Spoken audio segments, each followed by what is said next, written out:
New خبر میں خوش آمدید دوستو، وہ لوگ جو نئے ویزے پر کویت آنا چاہتے ہیں وہ اب کویت امیون ایپ پہ رجسٹریشن کر سکتے ہیں۔ ویڈیو کے نیچے ویب سائٹ کا لنک موجود ہے۔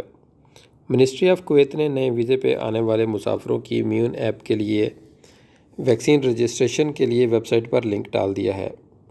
ویب پیج اوپن ہونے کے بعد آپ کو وزٹرز پر کلک کرنا ہے۔ اس کے بعد اگلا پیج اوپن ہو جائے گا۔ وہاں آپ کو اپنا پاسپورٹ نمبر اور ورکنگ ای میل 2 بار لکھنا ہے تاکہ غلطی سے بچا جا سکے۔ پھر سینڈ فار ویریفیکیشن کوڈ پر کلک کریں۔ آپ کے ای میل میں کوڈ آ جائے گا، وہ انٹر کریں اور پھر باقی ڈیٹیل دے کے اپنی ویکسین PDF فائل اپلوڈ کر دیں۔ یاد رہے کہ PDF فائل کا سائز 500 MB سے کم ہو اور QR واضح ہونا چاہیے تاکہ اسکین کرنے پر آپ کی ویکسین ڈیٹیل اوپن ہو سکے۔ منسٹری آپ کو ای میل نوٹیفیکیشن بھیجے گی کہ آپ کی ویکسین کی منظوری کا سٹیٹس کیا ہے۔ کوئی بھی سوال ہو تو نیو خبر میں کمنٹ کریں۔ ویڈیو کو دوستوں کے ساتھ شیئر کریں تاکہ آپ سب کی مدد کی جا سکے۔ شکریہ۔